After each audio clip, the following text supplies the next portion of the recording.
తలవంచుకోవాల్సిన వ్యవహారం ఇది. పొంగులేటి శ్రీనివాసరెడ్డి గారు నా చావుకు కారణం, వాళ్ళ బంధువులు నా చావుకు కారణం అని చెప్పి తిరుమలాయ పాలానికి చెందిన పాలేరు నియోజకవర్గానికి చెందిన ఒక మాజీ ఆర్మీ జవాన్, ఆర్మీ రవి, ఇతని పేరు బానోత్ రవి అలియాస్ ఆర్మీ రవి. ఇప్పటి వరకు ఈ తమ్ముడు 58 రక్తదానాలు చేసిండు, 58 సార్లు రక్తదానాలు చేసిండు.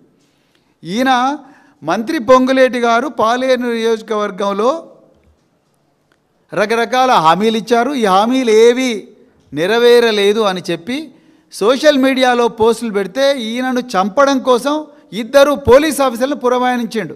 ఖమ్మం ఏసీపీ తిరుపతి రెడ్డి, ఇంకొకరు ఎవరో పోలీస్ ఆఫీసర్ని పురమాయించిన ఆర్మీ రవి నాకు చెప్పిండు. సో ఇతని మీద అక్రమంగా కేసులు పెట్టి మళ్ళీ ఎందుకో ఈ తప్పు కేసు అని అందరికీ తెలిసినందుకు మళ్ళీ దాన్ని విత్డ్రా చేసుకున్నారు. ఈయనకు న్యాయం జరుగుతలేదని Khammam commissioner of police Sunil Dutt గారి ఆఫీస్కు పోయి 1 గంట ముందర ఆయన దగ్గర న్యాయం జరిగే అవకాశం లేదు, మంత్రి పొంగులేటి శ్రీనివాసరెడ్డి పూర్తిగా నన్ను చంపే ప్రయత్నం చేస్తున్నారు, ఆయన బంధువులు చంపే ప్రయత్నం చేస్తున్నారని ఆయన విషం తాగిండు, పురుగుల మందు తాగిండు. పురుగుల మందు తాగిన వెంటనే వ్యక్తి చనిపోడు, చావు బతుకుల మధ్యలో కొట్టుమిట్టాడతాడు. ఈయనను వెంటనే హాస్పిటల్ తీసుకుపోయారు. అక్కడ ఉన్న ప్రజలందరూ కూడా హాస్పిటల్లో ఈయన ఓపెన్గా మీడియా ముందు మరణ వాంగ్మూలం ఇచ్చిండు. నా చావుకు పొంగులేటి శ్రీనివాసరెడ్డి వీళ్ళందరూ చేయబట్టే నేను ఏ విధంగా పురుగుల మందు తాగుతున్నానని. ఇవాళ తెలంగాణ ప్రజలు తెలుసుకోవాల్సిన ఒక బొల్లు గగురు పొడిచే, వెన్నులో చలి పుట్టించే విషయం ఏంటంటే ఇంతవరకు దీని మీద ఎఫ్ఐఆర్ కాలేదు. ఇంతవరకు దీని మీద ఎఫ్ఐఆర్ కాలేదు. ఇప్పుడు నేను ఇక్కడికి వచ్చే ముందే ఆ ఆర్మీ రవితో మాట్లాడినా, ఎఫ్ఐఆర్ అయిందా బాబు అంటే కాలేదు. ఎందుకు? నేను మంత్రి గారి పేరు చెప్పినా అని చెప్పి స్థానిక ఏసీపీ ఆ తిరుపతి రెడ్డి గారు నా ఎఫ్ఐఆర్ తీసుకోవడం లేదు, నా కంప్లైంటే తీసుకోవడం లేదు, కంప్లైంట్ తీసుకోకపోతే ఎఫ్ఐఆర్ కాదు. ఈయన హాస్పిటల్లో 7 రోజులు ట్రీట్మెంట్ జరిగింది ఇతనికి. ఆ ట్రీట్మెంట్ జరిగినప్పుడు ఒక మనిషి విషం తాగిండంటే ఆ విషాన్ని విరుగుడుకు రకరకాల మెడిసిన్స్ ఇస్తారు. ఆ ట్రీట్మెంట్ అంటే జరిగింది. ఎమ్మెల్సీ కూడా తీసుకొచ్చుకున్నాడు ఆయన. ఆ ఎమ్మెల్సీ ఆధారంగా కూడా ఎఫ్ఐఆర్ కాలేదు సార్, మరి మంత్రి గారి పేరుందని చెప్పి ఎవరు ఎఫ్ఐఆర్ చేయడం లేదు.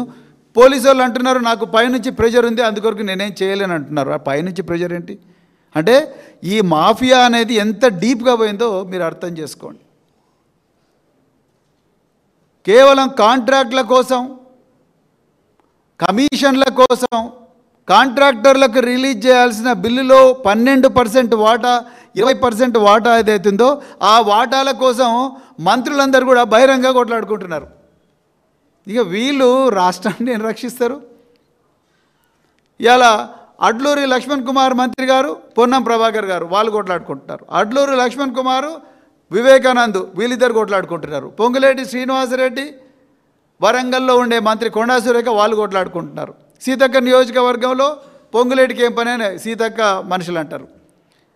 వీళ్ళిద్దరూ ఉన్నారా, మరి నేనెందుకు లేనని చెప్పేసి కొండా సురేఖ అంటారు. అంటే ఇదంతా కూడా కమిషన్ల కోసం, ఇదంతా మీదంతా కాదు, ఇదంతా రాజ్యం నాది, నేనే మొత్తం తీసుకుంటా అని రేవంత్ రెడ్డి అంటా ఉన్నాడు.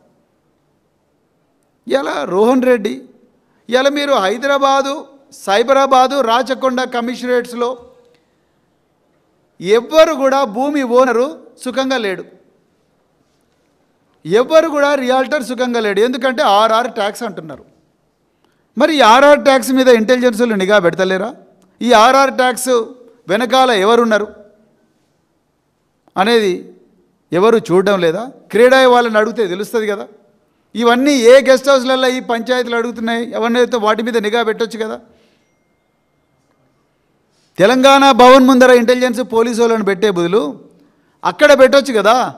ఈ రోహన్ రెడ్డి గెస్ట్ హౌస్ దగ్గర, కొండలరెడ్డి గెస్ట్ హౌస్ దగ్గర, లేకపోతే తిరుపతి రెడ్డి గెస్ట్ హౌస్ దగ్గర, రేవంత్ రెడ్డికి ఇంకెవరెవరైతే ఉన్నారో, ఎవరో ఫహీం ఖురేషో నయీం ఖురేషో ఆయన పేరు, ఆయన గెస్ట్ హౌస్ ముంగట, వీళ్ళందరి గెస్ట్ హౌస్ల ముంగట పెట్టాలి కదా. మొన్న ఈనాడు, సాక్షాత్తు ఈనాడు పేపర్లో ఒక డీసీపీ, తర్వాత ఇంకొక అగ్రనాయకుడు ఈ ముగ్గురు కలిసి పెద్ద ఎత్తున రియల్ ఎస్టేట్ దందా జరుపుతున్నారు. ఈనాడు దినపత్రికలో ఓపెన్గా వచ్చినా కూడా ఇంతవరకు ఆ డీసీపీలను ట్రాన్స్ఫర్ చేయలేదు.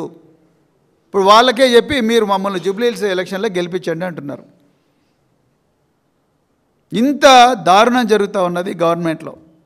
ఒక్కరు కూడా పాలన మీద దృష్టి సారిస్తలేరు.